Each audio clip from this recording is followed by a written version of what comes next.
Roll Tide, welcome back to Crimson Drive, driven by NASCAR. Roger Hoover now pleased to be joined by Alabama cornerback Domani Jackson. 2025 season is here. Domani, Roll Tide. How's all the offseason work been getting ready for this moment for Alabama to start the year? Yeah, I mean, it's been memorable, to say the least. I think all of us, we're all locked in. We're all ready to go, showcase our talent, and bring one back.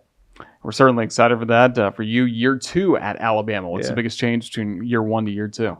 I think just being more comfortable with myself, with the team, with everyone around me. It's always hard coming in.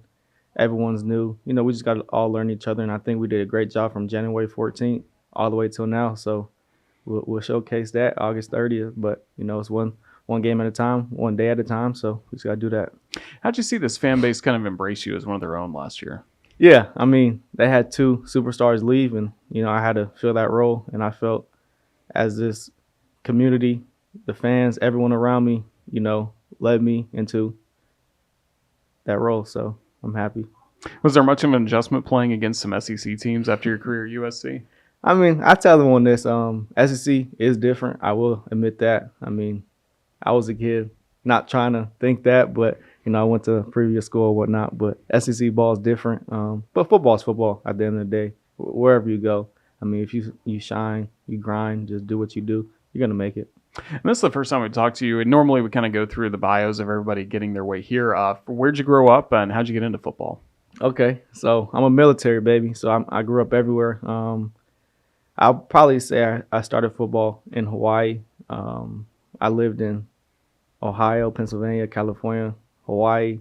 So, I mean, I've been all over the place, but where I was grounded, I have to say Hawaii. Did you grow up a huge college football fan? I mean, the time difference, does that make it a little different trying to keep up with NFL, college games and stuff? I mean, yeah. I'm a diehard Michigan fan. So I grew up a Michigan fan. We just got to play them. My boy Will Johnson's there, or was there, I should say. And, yeah, Michigan fan. And then you eventually settle in Southern California, and then you get to go to Mater Dei High School. Yeah, exactly. So I left Hawaii at age 10. Yeah.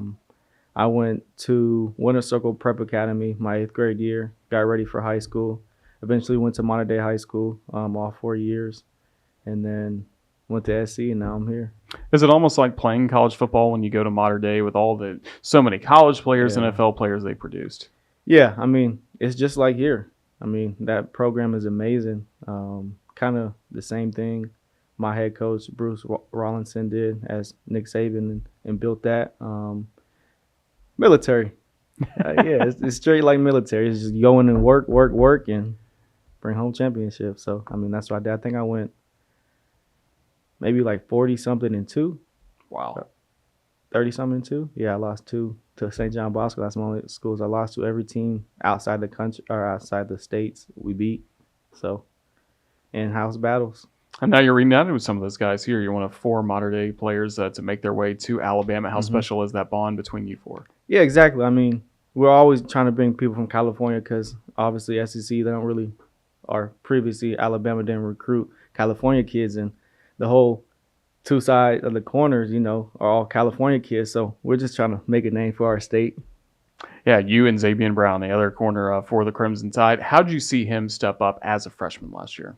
Yeah, I mean, I tell him all the time, like, coming in as a freshman and playing definitely Alabama, like, that's different. You don't really get that opportunity, but, I mean, I know what kind of dude he was. He's talented, but, I mean, he's young, but he's not young, if that makes sense. He's super smart. He knows the defense, and coaches trust him. He went out there and ball. So I'm proud of him. And both of you had huge moments last year to end games for the Crimson Tide. First, tell us about your perspective of the final play against Georgia when he got the key interception to make sure we got the win. Yeah, so, I mean, we knew the ball had to go in the end zone, so we were just protecting the end zone. He made a hell of a play. Probably stick with him the rest of his life. And then I got a little too happy. I kind of like jumped up, slammed to the ground, but it's just all enjoyment. It's all love. I'm happy. Friendly fire. Yeah, I was happy for him. Yeah, that was really cool. And then a few weeks later, you had your moment in the ball game again, South Carolina, trying to get the ball in the end zone. Just walk us through that game-ending interception you had. Yeah, so a lot of people know I actually had a super bad injury coming out. Like, I couldn't walk and couldn't do anything. But, they was trying to get me to go to the ER, and I was like, nah, I got to finish the game. So went back out there.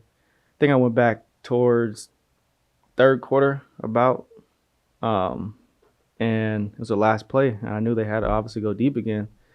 And then I caught the ball, and I was like, damn, do I have to? Because I caught it like 2 steps before the end zone, right? And the momentum brought me into the end zone. And I was like, is this going to be a safety? And then I was like, I got to go.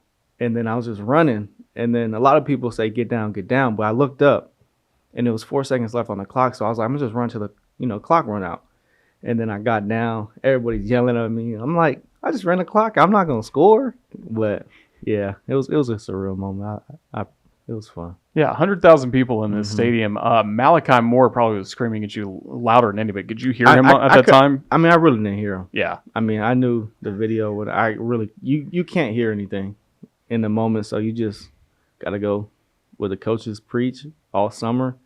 So I just did that. Did very well for the Crimson Tide this past year. And now you get to come back along with Zabian, the 2 corners for the Crimson Tide. Very experienced secondary. How much of a strength on this football team is this secondary?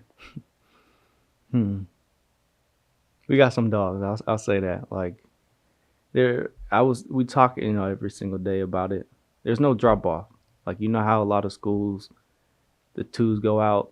Like, our 3s are just as good as us, So it's like, we need a breather or we need a break. Like, 2s, 3s come in and it's going to be no drop off. One thing about our room, especially, like, we all trust each other and we all love each other. Like, we all hang out outside of football. So it's like we build that trust. We, build the communication keys, just everything like that outside of football. So when we step on the field, like, I know I got your back. He knows I got his back, just stuff like that. So it's just like the little things when it comes to stuff like that.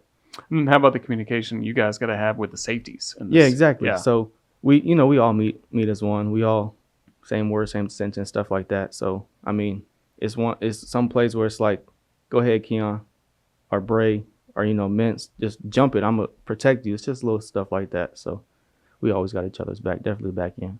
You especially got to have that in practice in the spring definitely. and the summer against Alabama's wide receiving core, because this may be one of the best Alabama receiving cores we've seen in a few years. How does that make you guys better? I mean, you can go top and bottom. Like, them dudes is amazing, and they're all different players. So that's what makes it special. Not all the same player. Like, each one of them have different, I want to say responsibilities, but like features to them that make them who they are. So I mean, they're great to go against. It's the best each day at practice. Is there one you normally go up against a little more than others? Germ. Yeah, what makes him tough to defend?